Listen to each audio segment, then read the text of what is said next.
Bienvenidos al audio estudio de la Biblia. A continuación, la lectura de las Escrituras, una breve explicación y los versículos que se relacionan. Génesis capítulo 17, versículos 15 al 21. Entonces Dios dijo a Abraham: A Sarai, tu mujer, no la llamarás Sarai, sino que Sara será su nombre. La bendeciré, y de cierto te daré un hijo por medio de ella. La bendeciré, y será madre de naciones. Reyes de pueblos vendrán de ella. Entonces Abraham se postró sobre su rostro y se rió, y dijo en su corazón: ¿A un hombre de 100 años le nacerá un hijo? ¿Y Sara, que tiene 90 años, concebirá? Y Abraham dijo a Dios: Ojalá que Ismael viva delante de ti. Pero Dios respondió: No, sino que Sara, tu mujer, te dará un hijo, y le pondrás el nombre de Isaac, y estableceré mi pacto con él, pacto perpetuo, para su descendencia después de él. En cuanto a Ismael, te he oído. Yo lo bendeciré, y lo haré fecundo, y lo multiplicaré en gran manera. Él será el padre de 12 príncipes, y haré de él una gran nación. Pero mi pacto lo estableceré con Isaac, el hijo que Sara te dará por este tiempo el año que viene. Ya hemos visto en este capítulo 17 de Génesis que después de 13 años Dios habla nuevamente con Abraham. Vimos que Dios le cambió el nombre de Abraham a Abraham, ya que le da una nueva misión a Abraham. Dios establece su pacto con Abraham y le promete que será padre de muchas naciones. Un pacto con su descendencia y generaciones después de ella. Pero esta vez ya no es un pacto unilateral, sino que es un pacto bilateral. Recuerden que en el primer pacto, Dios fue el que caminó entre las mitades de los animales, como en forma de una antorcha de fuego. Y lo único que pudo hacer Abraham fue observar. Pero ahora este nuevo pacto sería bilateral. Bilateral en el sentido de que este pacto sí requería que Abraham cumpliera su parte para poder aceptar este pacto. Y no solo Abraham, sino los de su casa, su descendencia y generaciones después tendría que cumplir su parte o tomar acción para aceptar el pacto. Para esto Dios estableció una señal, y esta señal fue la señal de la circuncisión. También recuerden que mencionamos que este pacto es un pacto perpetuo, o sea, eterno, y además es profético. La señal de la circuncisión es una señal que tiene como un doble sentido o un doble significado, pues, porque no solo es la circuncisión externa, cuando derramamos la sangre por el corte del prepucio, de la piel del prepucio, que en el Antiguo Testamento esto identificaba al pueblo de Israel. Esto demostraba que al hacer la circuncisión, pues que ellos eran los siervos de Dios, del Dios de Abraham, del Dios verdadero. Y ahora, desde el Nuevo Testamento, esta sería una circuncisión interna, la circuncisión del espíritu, o sea, la circuncisión del corazón. Y esta circuncisión del corazón que se refleja en la cruz. En el Nuevo Testamento, la cruz, la crucifixión de Cristo es nuestra señal. Jesús es el que derramó su sangre en la cruz para pagar por nuestros pecados.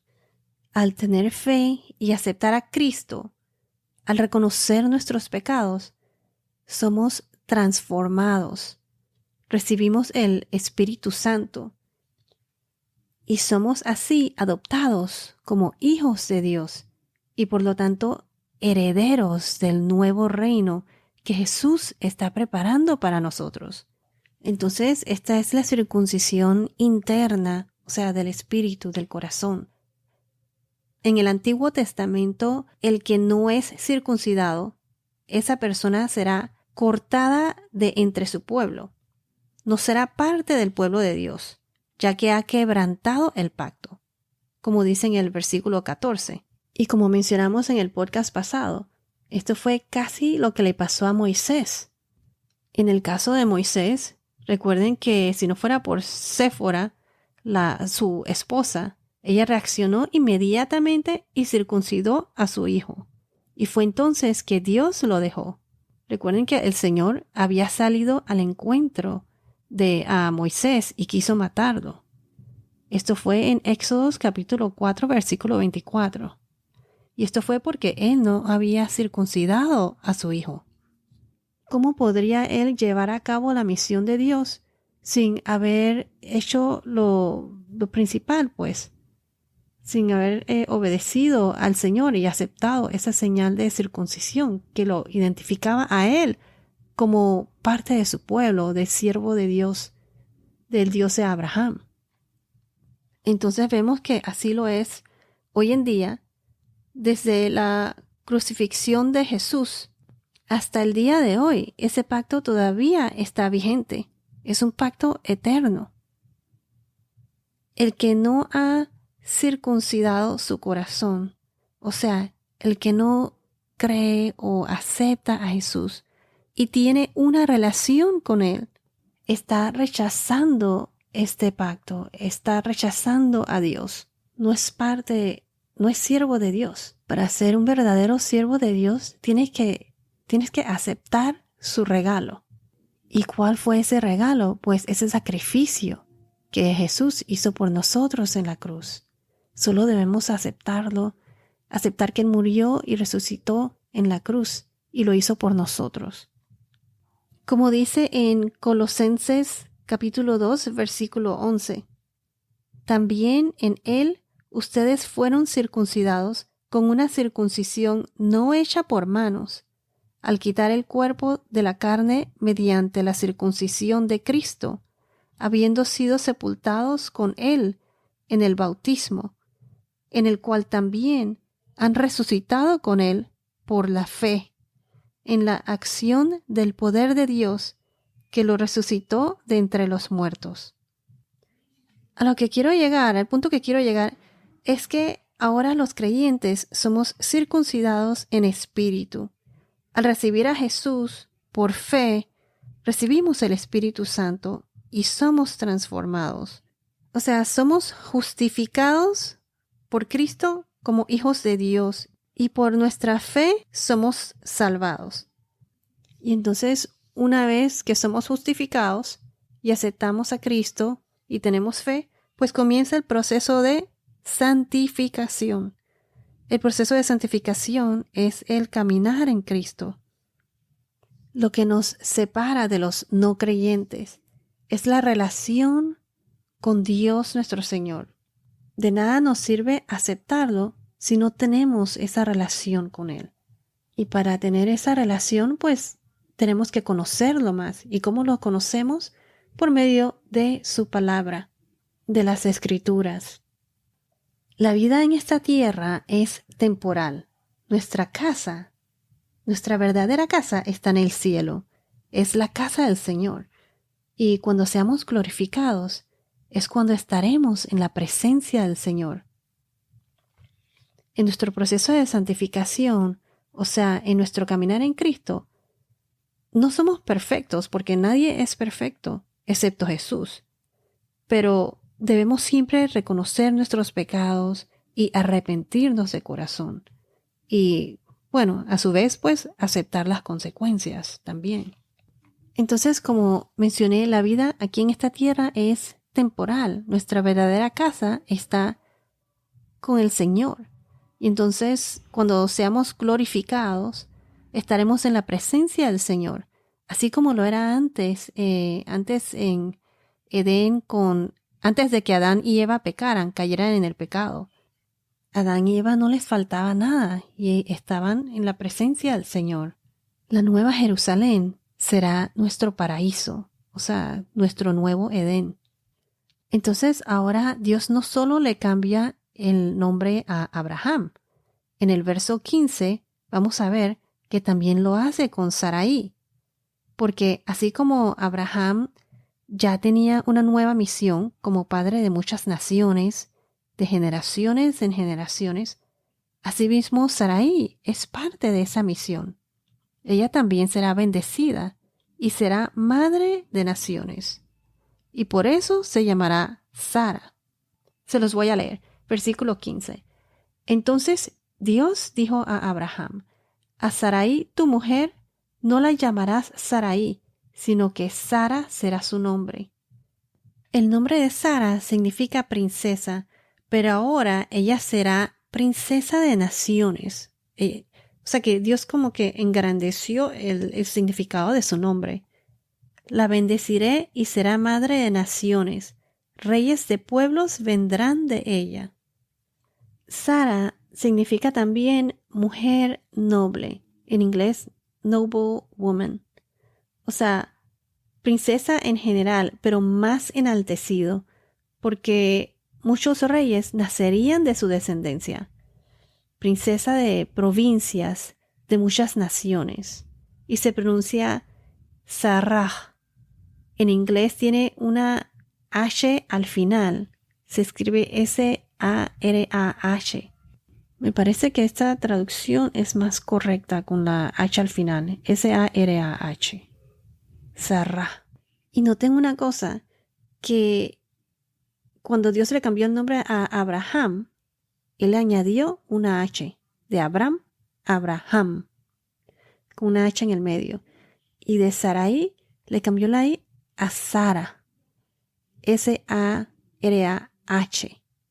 Y las letras del nombre de Yahweh, acuérdense que en hebreo no tenían consonantes. Es Y-H-W-H. Algunos comentaristas dicen que porque como fue una nueva misión, un nuevo convenio, Dios le dio también un nuevo nombre y le dio parte de su nombre. O sea, con eso de añadiendo la letra H. El acto de cambiar el nombre es bien significante. Adán le dio el nombre a Eva, que fue creada para él. Le dio un nuevo nombre y es una tradición que hoy en día existe. ¿Cómo? Por ejemplo, cuando la esposa se cambia el nombre cuando se casa por el del marido. Es como quien dice un pacto implícito, pues.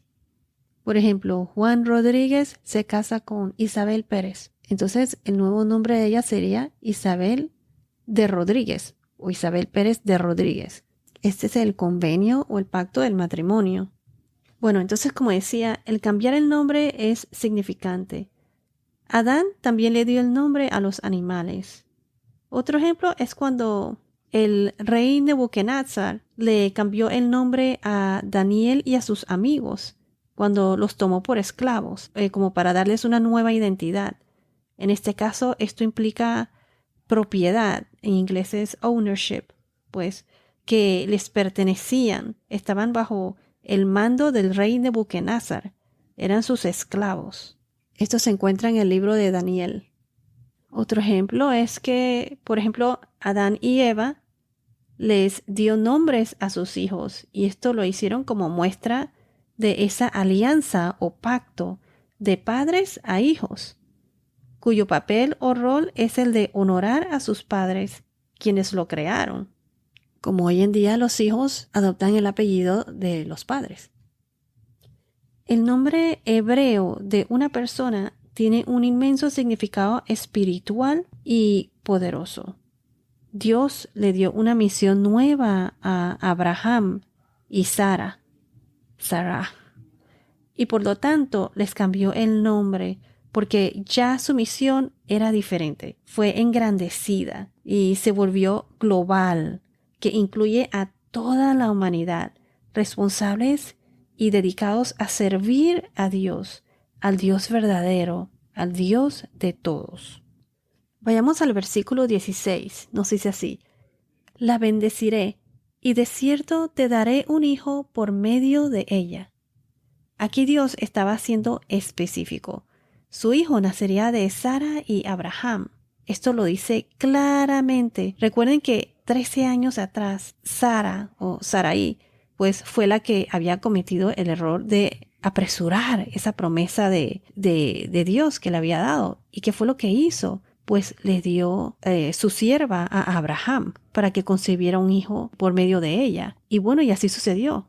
Pues Abraham y Agar concebieron a Ismael. Entonces Dios le dice ahora, pues para que no haya confusión alguna, que su hijo nacerá por medio de Sara, de su mujer, de Sara. También vamos a ver que el Señor se le aparece a Abraham nuevamente en el capítulo 18 de Génesis. Capítulo 18, versículo 10. Se los voy a leer. Ciertamente volveré a ti por este tiempo, el año próximo, y Sara, tu mujer, tendrá un hijo. Y Sara estaba escuchando a la puerta de la tienda que estaba detrás de él. Entonces recuerden que Abraham tenía más de 90 años y Sara, además de ser mayor de edad, encima de eso era estéril y no podía tener hijos. Pero aquí vamos a ver algo bien importante. Abraham siempre creyó en la promesa de Dios y él siempre tuvo fe y obedeció al Señor. Porque ahora vemos en el versículo 17, nos dice así: entonces Abraham se postró sobre su rostro y se rió y dijo en su corazón: a un hombre de 100 años le nacerá un hijo, y Sara, que tiene 90 años, concebirá. Aquí vemos que Abraham se postró sobre su rostro. Primero que nada, esta es una postura, como mencionamos antes, esta postura demuestra humildad y adoración ante Dios. Es estar con las rodillas en el suelo y literalmente caer sobre la cara hasta casi tocar el suelo, o sea, la tierra. Es decir, tocar la tierra con la cara. En el Nuevo Testamento, la palabra griega es proskuneo. Proskuneo. Se utiliza para postrarse y significa besar hacia o significa adorar. Entonces, en Génesis capítulo 17, versículo 3, Abraham hizo lo mismo. Él se postró sobre su rostro cuando Dios apareció después de 13 años desde que Ismael había nacido. Abraham se rió. La cosa que Abraham siempre creyó en las promesas del Señor. Vayamos a Romanos capítulo 4, versículos 18 a 19. Aquí Abraham se rió, pero no fue una risa de burla, sino fue una risa como de gozo, porque él le creyó a Dios.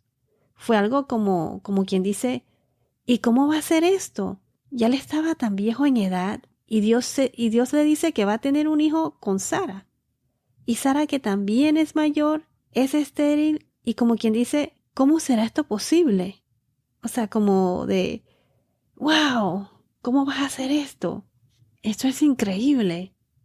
Si vamos al Nuevo Testamento en Romanos, esto comprueba que no fue una risa de duda, sino que era algo imposible y que Dios iba a hacer posible.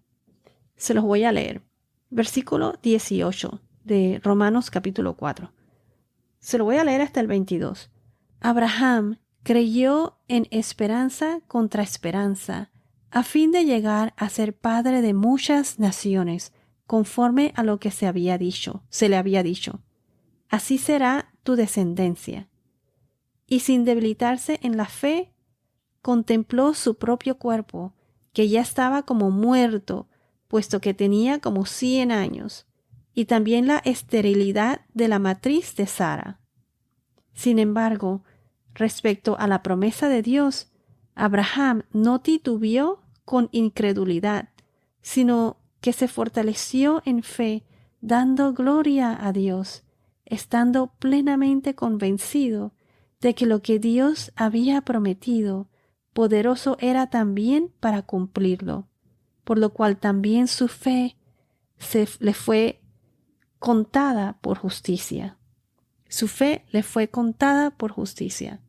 Entonces, para repetir, esa risa, pues, no fue por duda, sino que era algo imposible que Dios iba a hacer posible.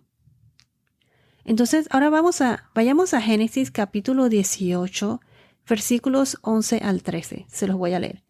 Abraham y Sara eran ancianos, entrados en años, o sea que ya ellos tenían casi 100 años, o sea, eran súper mayores. Ya Sara le había cesado la costumbre de las mujeres. Ahora en el versículo 12 nos dice, Sara se rió para sus adentros, diciendo, ¿tendré placer después de haber envejecido, siendo viejo mi señor? Y el Señor le dijo a Abraham, porque se rió Sara, diciendo, ¿concebiré en verdad siendo yo tan vieja? Y ahora en Génesis, capítulo 21, versículo 6, Génesis 21, 6 dice, Sara dijo, Dios me ha hecho reír. Cualquiera que lo oiga se reirá conmigo. Nuevamente sucedió también lo mismo que pasó con Abraham, pero con Sara. Algo imposible que Dios haría posible. Ahora en el versículo 18 dice, y Abraham dijo a Dios, ojalá que Ismael viva delante de ti. Esto que dijo Abraham a Dios, ojalá que Ismael viva delante de ti, la Biblia no lo especifica, pero se puede ver de varias maneras.